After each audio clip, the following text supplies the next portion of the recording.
our Intentional Creativity broadcast. I am Svetlana Pritzker, Intentional Creativity coach and artist and an author, and my guest. I'm Alex Drummond, the owner of Unfiniteus Rocks and Juice, a crystal and jewelry shop with an organic juice bar in Chicago. So today we're going to talk about how our life could be intentionally created around symbols and objects, ritual objects, and the other objects that hold higher frequency than our normal everyday frequency. Normally we just run around and we go shopping and then we cook and then we take care of the kids and take care of the businesses. But in this crazy busy life, we must find the time to take a breath, to sip a juice, and to ground ourselves in something higher than just running. So I've been to your store. It's pretty amazing. So how did you even come up with this idea, and why you call it Unfiniteus? I came up with the idea because I was beginning my next phase in life and starting to decide what I wanted to do, and I knew I wanted to open a store. And I was learning more about metaphysics and quantum sciences, and crystals were really drawing me in, and learning sciences about how we can use crystals and incorporate them in our lives the way that you suggested.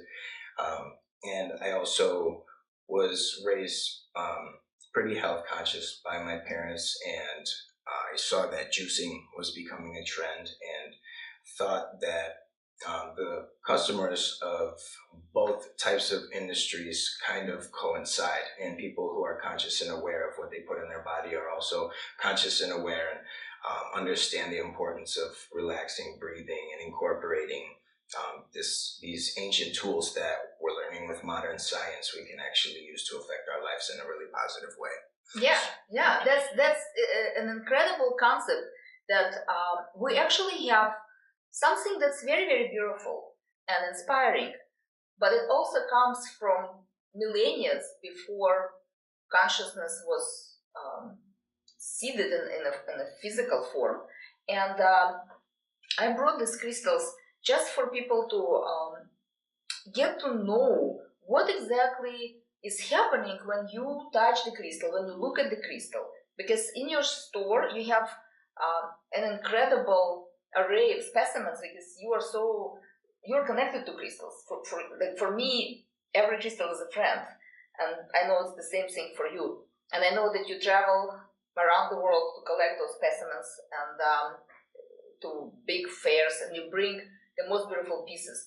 So what they actually do in your store, because when you come to your store there's this feeling. So I want you to share so people understand it's not just beautiful rock. There's something else that's happening when you touch it, when you see it. Mm-hmm. A lot of people come in for different reasons, and there are many people that come in for a geological perspective and just appreciate how these things form. But 9 times out of 10, it's undeniable that people mention something about the energy they feel when they walk in the room. And that is what strikes my interest and a lot of other people that come into the shop. And I like to look in a little more about why we feel this, because it is undeniable and there must be something measurable going on.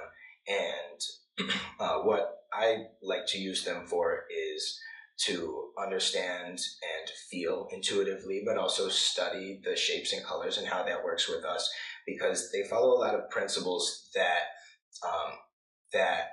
are bound by the laws of nature, and we're no exception to that. And it's more appropriate to find where we fit in so we can use these things to our benefit. And for example, you hear a lot of times people talking about frequency or vibes, and that's exactly what it is.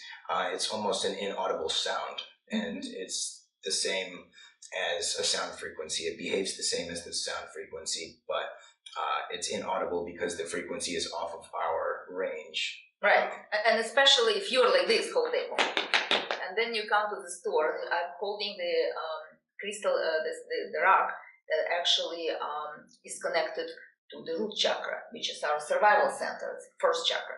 And so I come like this, and I take the stone, and I feel the heaviness, and I sit, and I breathe, and I discover that my body is no longer spread everywhere, it's here and now. And so I know that in your store, for example, you have a variety of wonderful stones, but one stone or crystal or cave, or I don't know how to even call it, a being, is right in front. So when you come into the store, right in front, something is meeting you, and when you come in, it's like, whoa, a wave of energy comes in. So can you talk about that? Helena? Yes. Yeah, Helena is a giant amethyst that we have in the store, and she's kind of like our mascot. It's a large amethyst cathedral from Brazil. It's self-standing and over 6 feet tall. And the story behind Helena is pretty unique and interesting. I set out to Arizona for one of the gem shows to get inventory for the year. And I put my intentions every year before I go to this gem show in particular, because it's a very big gem show, and a lot of creativity comes there, a lot of minerals, a lot of people in the industry, and every mineral you can imagine. It's a great place for me to get the tools for people in Chicago. And I meditate and ask the crystals who wants to come on me as a vehicle, because I will be taking them back to Chicago, and it will be... That's a cool way of choosing crystals. Like, hey, friends, anybody wants to travel? Yeah. Yay! And, I ask them to present themselves and, be on the front of the pile, or be at an affordable price, or be with someone who is loud and eccentric, and I am attracted to this booth, so I am interested in the crystal, and, before you know it, it's like, oh, this was the crystal I was looking for. And I had done that a few years ago for a life-size crystal.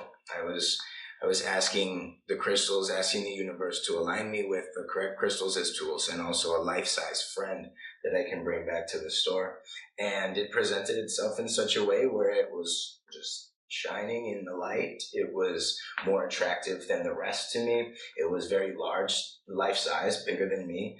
And she came home with me, and instantly kind of gained a lot of interest from people, because when we put her in the store, she was right in the window. Everyone walking by on the busy street could see her. It was lit up at night all the time. And she kind of started developing this personality. She had a personality. She started developing a relationship with you from that personality. Yeah, I started noticing it, so she started to reveal her personality to me. What's her last name? Blavatsky. Okay. So I opened my consciousness and awareness to a name, because I knew that I couldn't choose a name for such an ancient being. And it took a few days. It wasn't instant, but it was definitely something that I noticed, because a lot of these feelings that are so innate, they don't happen all the time. I have to know and logically understand and see, but this was a whisper from something. And as I was leaving the store, I heard the name Helena, and I turned around, and the store was glowing purple, and the crystal was shining in the light, and all the other lights were off.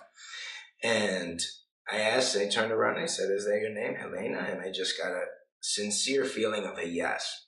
And it just made me feel good that she revealed her name to me, and that I was given this information, something I could call her besides to say, the big amethyst. Yeah. And several days later, I looked at a book that I had, and prior to this, I was starting to get into the work of Helena Blavatsky, and I got a book. It was a biography, and usually in books or references, like The Secret Doctrine, her most famous work, it says H.P. Blavatsky. And I read this book, and it says it is a biography of Helena Petrovna Blavatsky. And it dawned on me that this was, and it was all in purple, just like the store shining, and this was like the moment I realized and connected with the fact that this must be her, because everything the store is aligned with truth and knowledge and expansion of the self, and seeking this knowledge that is granted to us by the universe is a lot of what Blavatsky taught us. Yeah, and I just want to bring your attention to it. This is amethyst sphere, but it actually has pointy crystals inside, and it's just shaped this way. But the crystal that Alex is talking about is tall, and the points are out.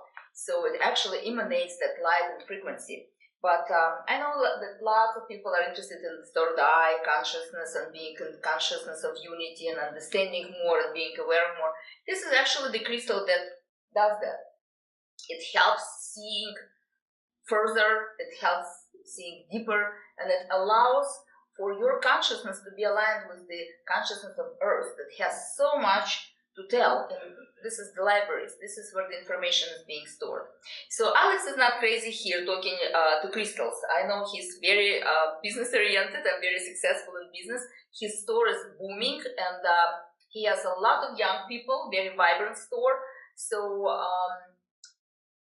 when somebody is talking to crystals and wind and listen to the leaves, it's not the sign of craziness. It's the sign of creative interaction with that which is around us.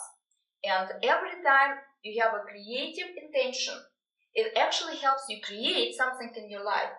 So just like you explained about Helena in your store, that you created that being in your store by intending certain frequency, calling it in and bringing it into your world and into your business, everything is like that. So if you are looking for specific quality, you can actually use these crystals or symbols that we're going to talk about in the next segment and bring that intentional creativity into your life to help yourself create something that is not there yet.